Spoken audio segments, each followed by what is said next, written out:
periodista que admiramos y respetamos. Ella es coordinadora de información en la revista Contralínea, periodista de investigación, la querida Nancy Flores, a quien saludo con mucho gusto. ¿Cómo estás, Nancy? Muy buenas tardes. Hola, Vicente. Buenas tardes también a tu audiencia. Buenas tardes. Un gusto estar aquí en tu espacio. Gracias. Oye, Nancy, hace rato hablaba de la necesidad también de concientizar desde nuestras trincheras informativas. En este caso, luego de la tragedia, creo que la peor tragedia migrante de la historia moderna de Estados Unidos, con 50, por lo menos 50 hasta ahorita fallecidos en la caja de un tráiler, aparentemente asfixiados.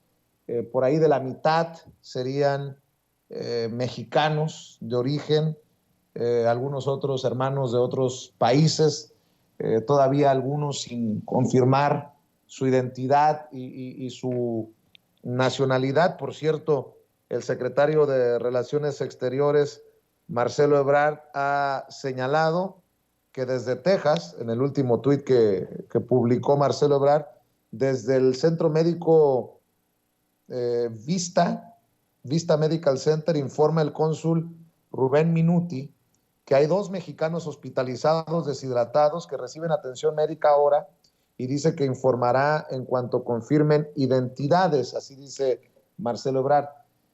He mencionado que en los medios corporativos ha habido un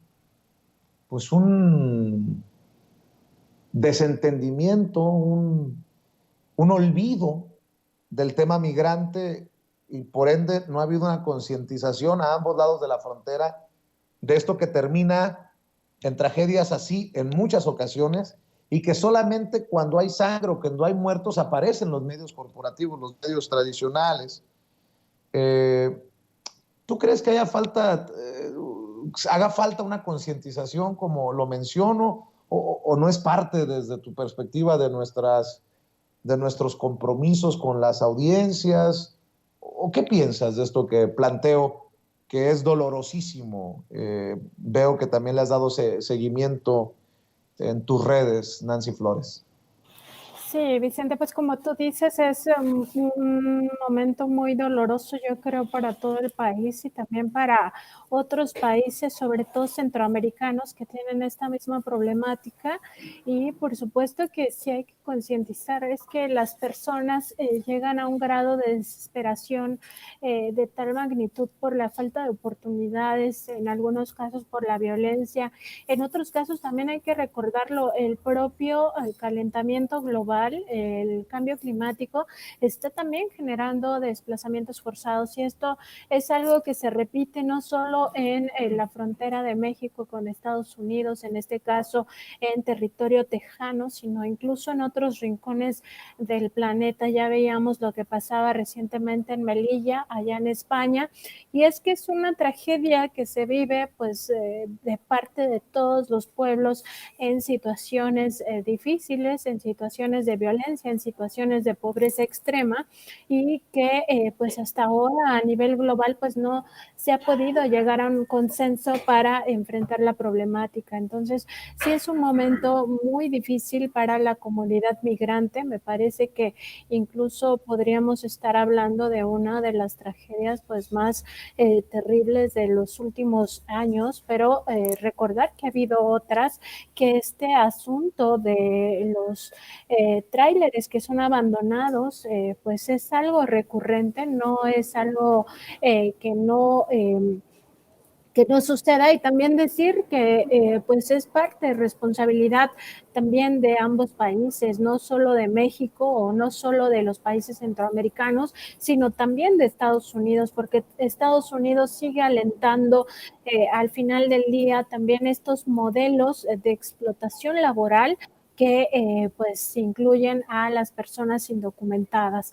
Es decir, en vez de propiciar una migración ordenada, una migración con un sentido humano para darle cobijo pues a las personas que no tienen oportunidad en sus países o que viven situaciones de violencia, alienta este tipo de migraciones que implican al crimen organizado, ¿no? No hay que olvidar que todo esto es una red de tráfico de personas que forma parte de también estas finanzas que nutren al sistema capitalista, al modelo capitalista, porque también hay que decirlo que esta economía sumergida forma parte del equilibrio del sistema capitalista, ¿no?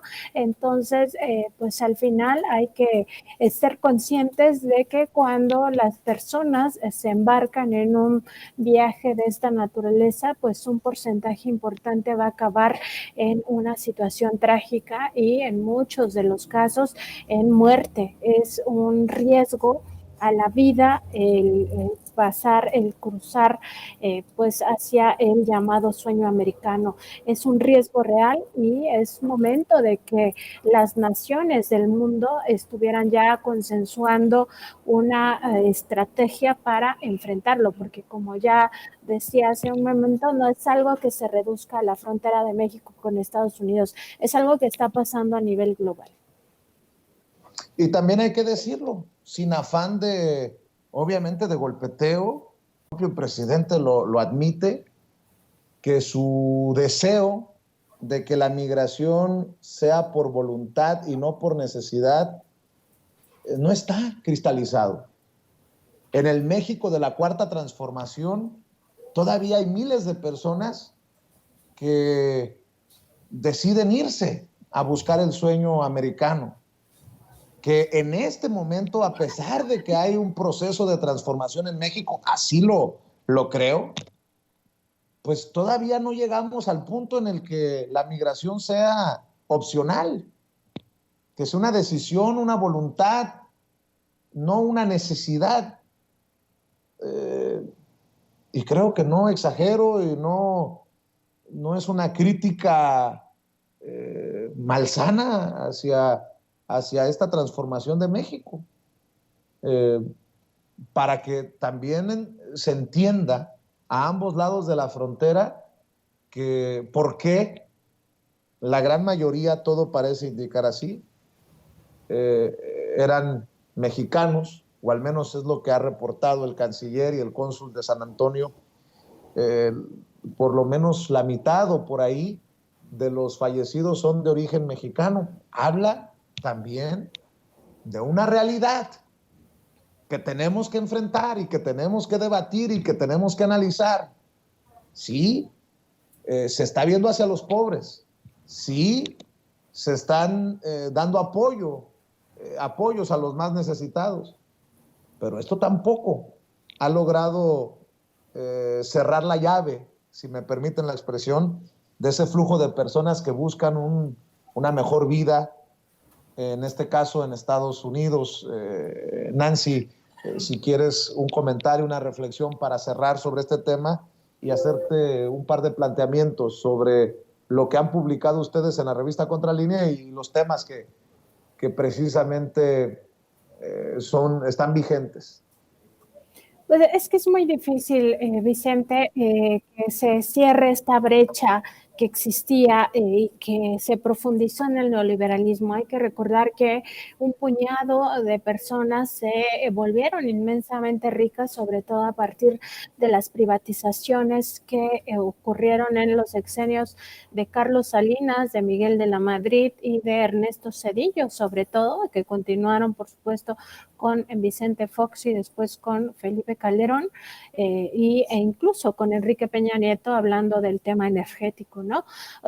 Un puñado de personas y sobre todo transnacionales han hecho de México pues una tierra de saqueo, es decir, esto que padecimos por más de 36 años, pues no se puede cerrar en 3 años, es imposible, no se tiene una vara mágica para acortar estas brechas que se tienen entre los más ricos y los más pobres. Y pues no basta, en muchas familias no basta el apoyo económico que llega a través de los programas sociales porque las necesidades son muchas. Entonces, pues sí, un poco la desesperación en la que entran estas familias tiene que ver con la premura de qué vamos a comer el día de mañana, que si los hijos tienen que ir a la escuela, si se requiere dinero para, pues, no sé, tener una casa digna, para vestido, para, ya no digamos, ni siquiera todos los derechos a los que tenemos, ¿no? La diversión, el aspecto cultural, pues eso queda incluso de lado, ¿no? Sino lo más prioritario, vestimenta, educación, salud, comida. Y en ese sentido, pues, no, 3 años no te generan esta estabilidad económica en la mayoría de las familias. Es un hecho que sí sirven los programas sociales, que sí han paliado de alguna manera esta pues pobreza extrema, y ahora lo estamos viendo en el tema de cómo se encuentra la economía en crisis a nivel global, y en México pues de alguna manera se ha ido conteniendo esta inflación y sobre todo la crisis que se vive al interior de las familias, pero esto no basta para que todas las familias se encuentren en la misma tesitura, y esto pues obliga a pues a muchas personas a tener la convicción de migrar para encontrar mejores condiciones y sobre todo para ayudar a sus familias. Y pues esto es realmente muy difícil que se erradique, yo creo que ni siquiera en una década, o sea, porque al final el modelo que estamos padeciendo todavía descansa en esos sistemas capitalistas donde unos pocos concentran la riqueza y unos muchos explotados, además saqueados en la riqueza que provee el propio planeta, pues son en los que descansa esa riqueza de los muy pocos. Y en ese sentido, pues tendría que ocurrir algo mucho más profundo, una transformación mucho más radical, que no creo que se pueda acceder y que todavía no encontramos un modelo económico que sea justo y que provenga de una discusión global, porque también aquí estamos inmersos en la globalidad y en ese sentido pues todavía es un poco más difícil. Cuando vemos cómo los gobiernos progresistas son atacados desde el imperialismo, específicamente desde los intereses de Estados Unidos, pues nos damos cuenta que no basta con la propia voluntad de un pueblo, no basta con los modelos democráticos que se han ido construyendo en las naciones latinoamericanas, que es el caso que nos ocupa ahora, sobre todo Centroamérica, por la tragedia de la que estamos hablando, sino que se requiere más bien como un cambio más universal, como una visión más global de que esto no puede seguir así, no puede seguir así, no solo por la tragedia que padecen los seres humanos, sino por la tragedia que padece el propio planeta con el cambio climático. Entonces, nos hace falta imaginación como humanidad para enfrentar estos problemas, y es obvio que un gobierno, pues por mucha buena intención que tenga, por mucha transformación que quiera hacer, pues no le alcanza, y menos en 3 años, Vicente. Nancy, ¿cómo ves el caso de García Luna? Los fiscales piden al juez que los abogados defensores de García Luna sí vean lo que piden, tener acceso a las pruebas, pero que no se las muestren al acusado, en este caso al ex superpolicía de Calderón, por considerarlo peligroso por los planes para supuestamente desaparecer, asesinar, aniquilar a posibles testigos como el rey Zambada y el propio Luis Cárdenas Palomino. Intentan desestimar no darle credibilidad a la periodista que dicen que sería la misma que está criticando sin base, sin sustento al presidente Andrés Manuel López Obrador. Muchos creemos que se trata de Anabel Hernández, la señalada por los fiscales y por los abogados defensores. Este caso de García Luna, que creo que nos deja mucho para el análisis. El propio presidente lo ha retomado una y otra vez en las mañaneras, y que tiene a Felipe Calderón muy calladito en este sentido.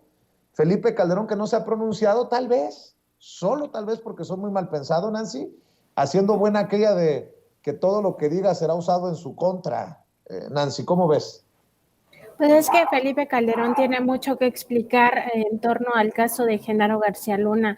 Hay que recordar que Genaro García Luna en su momento era considerado como el supersecretario por todas las encomiendas que le daba Felipe Calderón, y en este personaje descansó una buena parte de la estrategia que se suponía que era una guerra frontal contra el narcotráfico, y que pues a la larga desde entonces ya se tenían evidencias y lo fuimos publicando varios colegas periodistas, incluso aquí en la revista Contralínea, pues también fuimos dando seguimiento a esa supuesta guerra contra el narcotráfico, y todas las evidencias lo que apuntaban es que se estaba beneficiando claramente al cártel de Sinaloa en este juicio que se lleva allá en Estados Unidos en contra del entonces supersecretario de Calderón.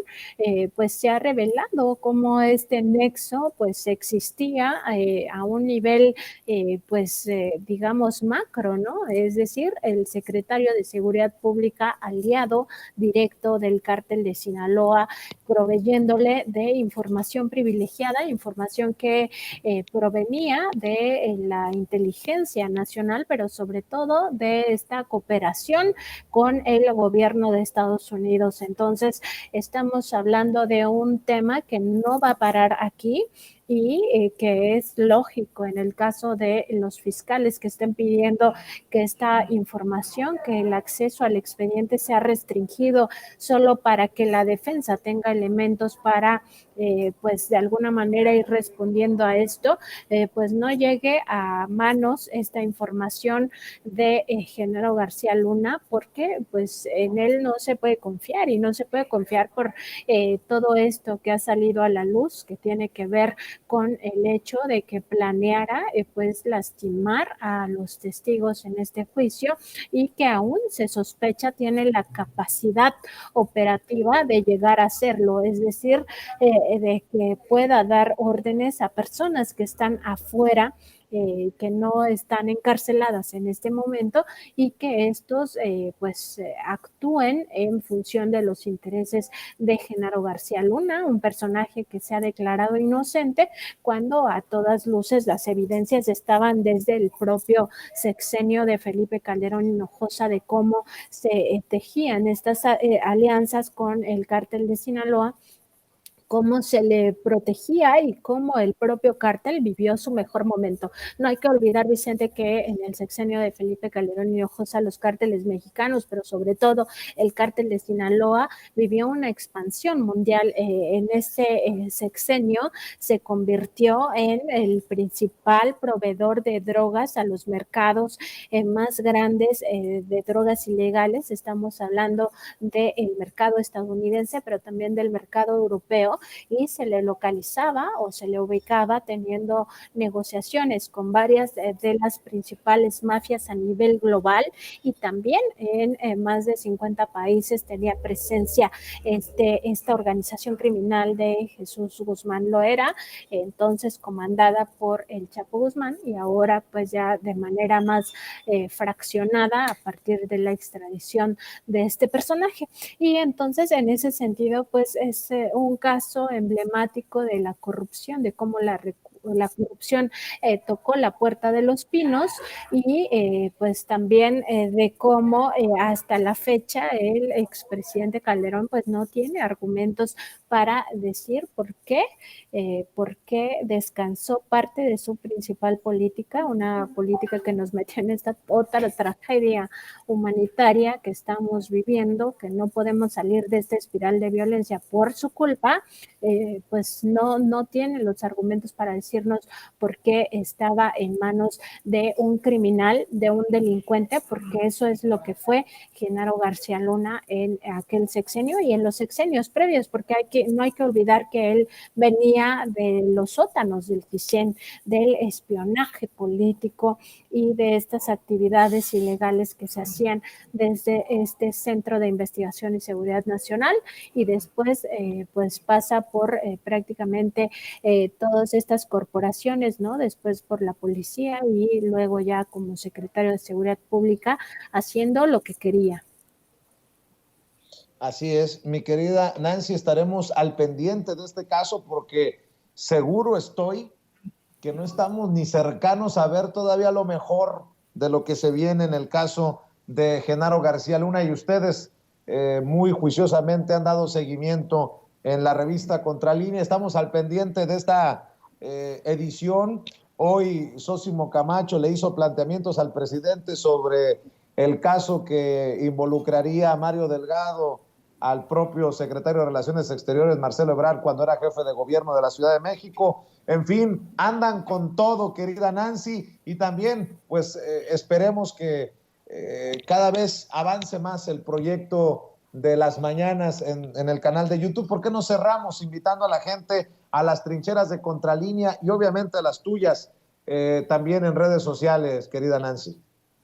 Claro, nuestra página es www.contralinea.com.mx. Ahora nuestro programa en vivo ha cambiado de horario. Estamos a las 10 de la mañana, a ver cómo nos va en este nuevo horario. Y pues estamos en nuestro canal de YouTube, donde nos encuentran como Contralínea. En Twitter estamos como @Contralínea y a mí me encuentran como @Nancy_contra.